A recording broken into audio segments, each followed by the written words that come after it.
kulanti suuban akhyaarta nala socota meel kasta oo aad dunida ka joogtaan. Halkani waa channelka Barrow Show. Ku soo dhawaada muuqaal ku saabsan wararkii ugu dambeeyay faaqidaada dagaalka ee gobolka Bariga Dhexe oo ka mid noqonaya qubanaheena caawa oo ay taariikhdu tahay 24 Maarso sanadka 2026. Qodobo waaweyn ayaan idin hayaa waxaana ka mid ah dawladda Iran maanta mid ka mid ah dhambaaladii ugu xajmiga iyo culayska badnaa ayaa waxay ku wareejisay Trump waxana ay ku tiri haddii aad rabto dagaalka gobolka Bariga Dhexe inuu dhamaado waa inaad aqbashaa adigoo aan ka leexleexad lahayn inaad xirayso saldhigyadaada ku yaala Bariga Dhexe isla markaana aad isaga tagayso wadamada Carabta. tani suuragal ma ka noqonaysaa Trump waa su'aasha ugu ballaaran ee hadda la isweydiinayo maxayse tahay sababta Tehran ay go'aanada noocan u qaadanayso. barnaamijka ayaan caawa kuugu faaqidi doonaa masiirka gobolka Bariga Dhexe oo ay Iran gorgortan weyn ku galisay Mareykanka. booski Ali Larijani waxa lagu bedelay generaalka Maxamed Baqir Dulfaqar sargaal si weyn uga soo dhex muuqday saaxadaha dagaalka iyo siyaasadda ee wadankaasi. Mujtaba Khamenei waxa uu muuqanayaa markan inuu qaadanayo tallaabo Mareykanka uu ku leeyahay haddii aad qof dishaan cid bedelaysa lama waayo. haddaba taariikhda military siyaasadeed iyo hogaamineed ee generaalkan Dulfaqar lagu magacaabo maxaad ka taqaanaa iyo wacdarihii uu ka dhigay dagaalkii u dhaxeeya Ciraaq iyo sidoo kale dalka Iran. barnaamijka ayaan caawa ku gorfayn doonaa taariikhdiisa gaarka ahayd. dagaalka wali waa uu sii soconaya iyadoo maanta la duqeeyay Tibris iyo meelo kala duwan oo ka mid ah gudaha wadanka Iran. dhowr qof ayaa warar ku sheegayaan inay geeriyoodeen. xarunta cilmi baarista nuclearka Israel oo Dimona ku taalana maanta waxay u ahayd maalin ay ku dhawaatay guud ahaantiiba in la burburiyo. meel dhowr kiiloomitir u jira ayay ku hoobteen gantaalada dowladda Jamhuuriyadda Islaamiga Iran. shiinuhuna waxa uu maanta qaaday tallaabo weyn isagoo markii ugu horeysay si toos ah ula hadlay dowladda Iran. muxuu ka codsaday maxaase la hor dhigay gobolka Bariga Dhexe dagaalka waxa uu iminka u muuqanayaa inuu qaraar qaadan karo. dadaaladii diblomaasiyadduna waxay u egyihiin in ay ku socdaan jid dhamaadkiisa aan la aqoon isla markaana dhinacyadu ay weli is-aamini laayeen in miiska wada xaajoodka la yimaado. qodobadaas ayaan ku faaqidayaa barnaamijkan iyo kuwa kale oo dheeraad ah oo ay ka mid yihiin qubanayaasha oo ay qayb ka noqonaysa Israel oo dhulkii Lebanon qaybo ka mid ah ku dhawaaqday in ay si rasmi ah u qaadan doonto. Cabdicasiis Barrow ayaan ahay channelka daawanaysan waa Barrow Show. ku soo dhawaada YouTube-ka oo subscribe saara waa mahadsantiin. ma qorsheynaysaa safar caafimaad oo ku wajahan dalka Masar? deeqsan visa and travel waxay kuu fududeynaysaa dhammaan habraacyada safarkaaga caafimaad. waxaana lagaa doonayaa baasaboorkaada, warqadaha baaritaanka iyo warbixintaada caafimaadka. waxay si degdeg ah kuu qabanaysaa ballan dhakhtarka ugu habboon. sidoo kale waxay kaa caawin doontaa turjumaadda iyo dhammaan adeegyada caafimaad ee aad u baahan tahay. fadlan kala xiriir. maanta dowladda Iran waxa ay guddiga amniga qaranku u magacaabeen in uu booski Ali Larijani oo duqeyn lagu dilay uu bedelo Maxamed Baqir Dulfaqar. heliyay wadankaasi aad looga yaqaano nin mowqifyadiisa ay cad yihiin qadiyadda Iranna aan ka gorgortamin. nin wacdaro ka dhigay dagaalkii u dhaxeeya Ciraaq iyo dalka Iran.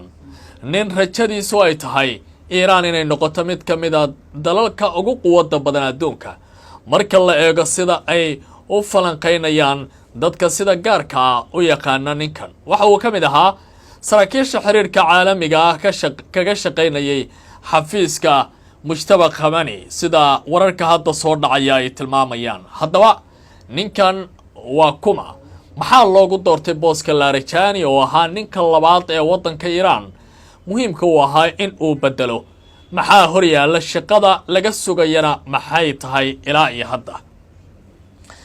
telefishinka Al-Carabiya ee Sacuudiga laga leeyahay xitaa waa qiraya ninkan kaalintiisa iyo waxa uu ka gala dowladda Iran.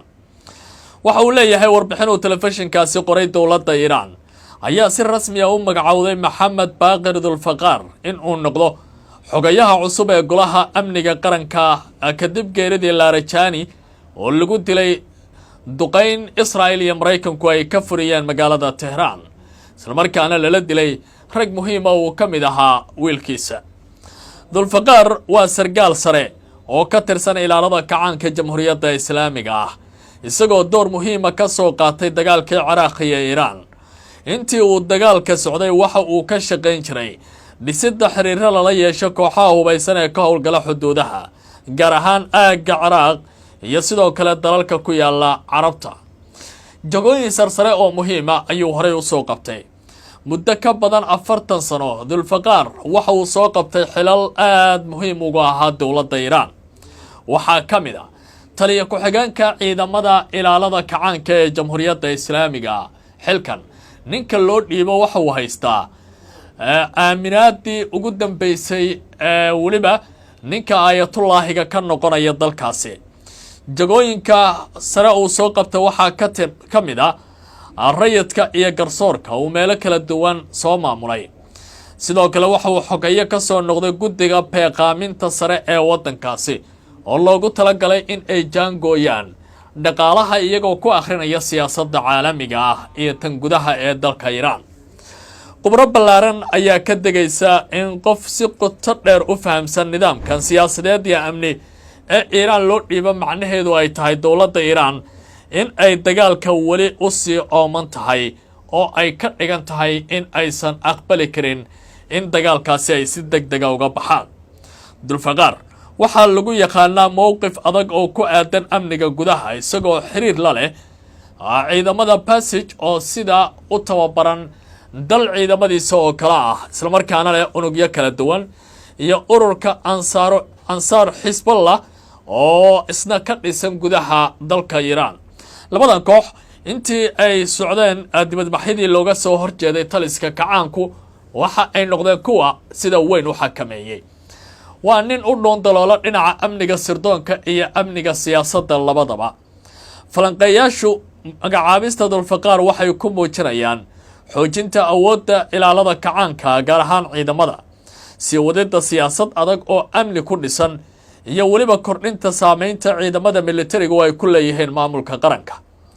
tallaabadan waxay ku soo beegmaysaa xilli ay Iiraan wajahayso cadaadis gudaha iyo dibadda ah taasi oo muujinaysa in hoggaanka cusub uu diiradda saarayo amniga iyo xasiloonida qaranka Iiraan sida ay khubaradu tilmaamayaanba. dowladaha Carabta ee qaarkood waxa ay bilaabeen haddii wada hadal la galayo in la soo jeediyo in marka ugu horeysa xalka la baadi goobayo lagu dhisaba leeyahay danaha Carabta ee qaliijka in mudnaanta ugu horeysa ee muhiimka ah la siiyo. boqorka Jordan Abdullah Athani waxa uu leeyahay waxa muhiim ah in la iska wareysto danaheena ee Mareykanku ma aha maalinna dagaal inuu noo soo waarido maalinna uu barqacad inaga dhaqaaqo. haddii miisaska talada iyo wada xaajoodka la fariisanayo waa in Carabtu mowqifkooda meesha la keeno oo damaanad qaad amni la siiyo. haddii kale Trump ma jiraan wax gorgortana oo lala galayo isla markaana laga dhiganayo saaxiib dul leh oo duntiisu ay wanaagsan tahay. boqor Cabdullah labaad ee waddanka Jordan ayaa sheegay in heshiis kasta oo la galayo lagu xoojinayo dagaalka ka socda bariga dhexe in nabad looga helo uu yahay mid damaanad qaadi karaya amniga dalalka Carabta haddii kale ay noqonayaan mid danaysi ah oo aan waxba ka jirin. waa mid ka mid ah fariimaha ugu adag ee dalka Mareykanku uu xilligan la kulmayo. qoraal ka soo baxay qasriga boqortooyada ayaa lagu yiri in boqorka uu qadka taleefanka kula hadlay dhigiisa waddanka Cumaan Sultan Hathim bin Tariq ku sugan magaalada Masqat isagoo kala wada hadlay sidii loo dadajin lahaa joojinta dagaalka gobolka bariga dhexe ka taagan. qodobada ugu muhiimsan ee wada hadalka waxaa lagu yiri in si degdeg ah loo gaaro heshiis lagu doonayo in dagaalka lagu abiyo iyo waliba in la hubiyo amniga dalalka Carabta oo waxyaabaha laga hadlaya ay noqdaan kuwa ugu muhiimsan. waxa uu tilmaamay amniga qaliijku waxa uu saldhig u yahay xasiloonida gobolka iyo caalamka. waxa uu sidoo kale ku baaqay in la xoojiyo iskaashiga wada shaqaynta amniga Carabta inuu yahay mid kale oo laga maarmaana. boqorka ayaa tilmaamay in dadaalada Cumaan ee ku aadan dejinta xiisadan gaar ahaan adeegsiga diblomaasiyadda ee wadahadalka uu yahay mid bogaadin leh oo muhiim u ah baa layidhi guud ahaanba dagaalkaasi in la soo gabagabeeyo.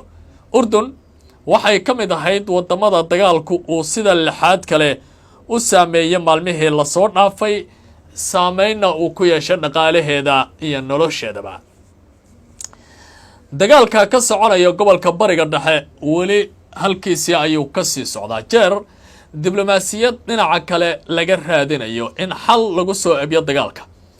laakiin dowladda Iiraan oo noqonaysa cidda jaangoynaysa nabadda gobolka bariga dhexe waxay leedahay waa lagama maarmaan iyo weliba in si dhaba loo qaato fariintan in saldhigyada Maraykanka ee ku yaala wadamada Carabta iyo bariga dhexe guud ahaantiiba albaabada loo laabo, halkaasna Maraykanku uu ka daadguraysta ciidamadiisa.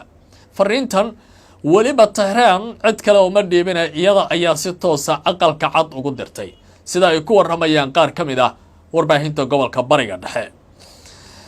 dhinaca dagaalka haddii aan eegana maanta waxba la iskuma reeban oo dhinacyada waxa uu midba midka kale ka qabay shaki, hase ahaatee weerar ayaa la isku jiteeyey. dowladda Iiraan maanta waxaba ay gubi gaartay xaruntii daraasaadka iyo cilmi baarista nuclearka ee Dimona oo ku taala dhulka ay Falastiiniyiintu leeyihiin ee kayaanka Israa'iil uu hadda sida weyn u maamulayo. warar soo baxaya waxay tilmaamayaan in qaraxyo waaweyn laga maqlay magaalada loo yaqaan Dimona oo ku dhow xarunta cilmi baarista nuclearka nidaamka Israa'iil, meel qiyaastii 20 kilomitir u jirta ayuu gantaal laga soo hagay Tehran ku dhacay. sidoo kale Israa'iil waxay maanta xaqiijisay in magaalada Caraadna la duqeeyay oo dhibaatooyin waaweyn ay la kulmeen. in ka badan 8 dhismo ayay dowladda Iiraan cardaadiqada ka dhigtay oo Israa'iil ay deganaayeen. ku dhawaad 200 oo qof ayay tilmaamayaan weeraradii ugu dambeeyay Israa'iil ay la kulantay in ay dhaawac ka soo gaareen oo hadda lagu baxnaaninayo cisbitaallo kala duwan sida xogta la helaya ay qeexaysaba. weerarkan ayaa yimid kadib markii duqeyn Maraykanka iyo Israa'iil oo wada jira ay ku sameeyeen bartilmaameedyo ku yaala xarunta nuclearka ee Natanz ee dalka Iiraan ay leeyihiin. sidee gantaalada Iiraan u gaarayaan bartilmaameedyada? maxay tahay waxyaabaha gaarka ah ee dowladda Iiraan ay adeegsanayso?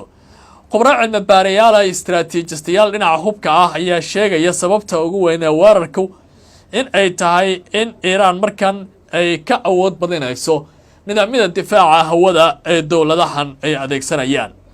gantaalada casrigu waxay leeyihiin qalab dareemayaal ah oo fahmi kara in ay ku soo socdo gantaalihii qaban karay, sidaa daraaddeedna uu aadayo jiha ka weecsan halka gantaalkaasi uu ku soo socdo.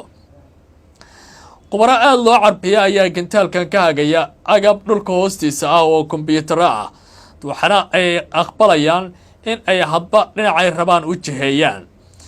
arrintan waxa ay noqonaysaa mid awood leh oo dowladda Iiraan siinaysa in ay dagaalkan ku dhigtay wacdaro dhinaca tiknoolajiyada ah oo dhinacyada is hayaan ay ugu taag iyo awood sheegatay, sida ay tilmaamayaan baa wararka hadda la helayo. isla dagaalkaasi haddii aan sii eego magaalada Tibris la yiraahdo ee dalka Iiraan maanta weerar ayaa lagu qaaday. warbaahinta Iiraaniyiintu waxay leeyihiin 9 qof ayaa la dilay, 28 kalena waa la dhaawacay. in ka badan 20 guri ayaa waxyeello soo gaartay kadib markii diyaaradaha Maraykanka iyo kuwa Israa'iil ay duqeymo sameeyeen.